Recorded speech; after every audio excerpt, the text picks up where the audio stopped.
The roar that once rang out across stadiums has faltered. Ace Frehley, the Spaceman, the original lead guitarist of Kiss, has died. And now the tributes are pouring in, raw and heartfelt, from the artists he inspired to the bandmates he called family. Ace Frehley passed away at the age of 74 after suffering a fall in his home that triggered a serious brain injury. In his final moments, he was surrounded by those who loved him most. His death marks a tragic turning point. He is the first founding member of Kiss to leave this world.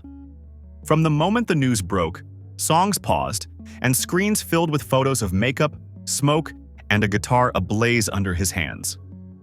Gene Simmons and Stanley issued a joint statement that felt less like a press release and more like a wounded howl from the heart. They said they were devastated, calling Ace an essential and irreplaceable rock soldier in the story of Kiss. His presence, they noted, was woven into the very DNA of every power chord they ever played together. Peter Criss joined in those words of grief. Calling Ace his brother, he expressed deep sadness and shared that he was with him in his final hours. The bond between them was forged in sweat and spectacle, and now cracked open by grief.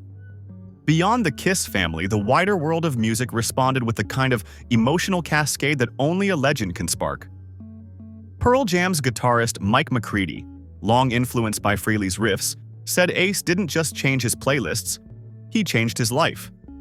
Tom Morello, known for bending heavy distortion into political fury, named Frehley his first guitar hero. Others echoed the sentiment. Ace's solos didn't just blaze on speakers, they sparked flames in souls. Fans poured into social media with disbelief. For many, Kiss was more than a band, and Ace was their gateway. He was the spaceman they put on posters. He was the reason they plugged in their first amp. He was legacy incarnate, with silver makeup and a grin that screamed rebellion. Amid the grief, there's also recognition. Ace Frehley was going to be honored this year at the Kennedy Center Honors. Now that spotlight, will be empty in his stead. An empty chair echoing with his riffs. Gene Simmons even referenced that absence in his tribute. Sadder still, he said, Ace didn't live long enough to be honored at the Kennedy Center Honors event. That absence makes his passing feel even more acute. It's not just that the man is gone, it's that the promise of recognition came at the same moment he slipped away. The ceremony will still acknowledge him, but the man himself will never step forward to take that bow. Music publications and outlets lined up one after another to catalog what made him legendary. His persona as the spaceman, his solos that billowed smoke and fired rockets, his fearless showmanship wrapped in heavy metal swagger. They recalled how he joined Kiss in 1973, helped define its early sound and image, inspired generations of guitar heroes, and kept performing solo work even decades later.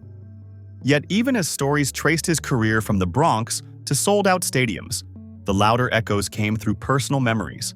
A brother's lament, a bandmate's broken voice, a fan's first electric guitar shaped by hearing rock and roll all night, a young musician setting his amp to overdrive to chase that first screaming solo. In this grief-struck moment, the world is remembering Ace not just for the makeup or the spectacle, but for the spark he lit, for the way his strings screamed with defiance, for how he turned a solo into a lifeline for those who heard it young and took it to heart. Ace Frehley is gone. But the music hasn't stopped.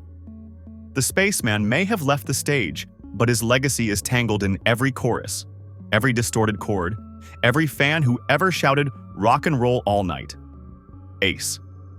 The stage is darker without you, but the echo of your guitar will never fade.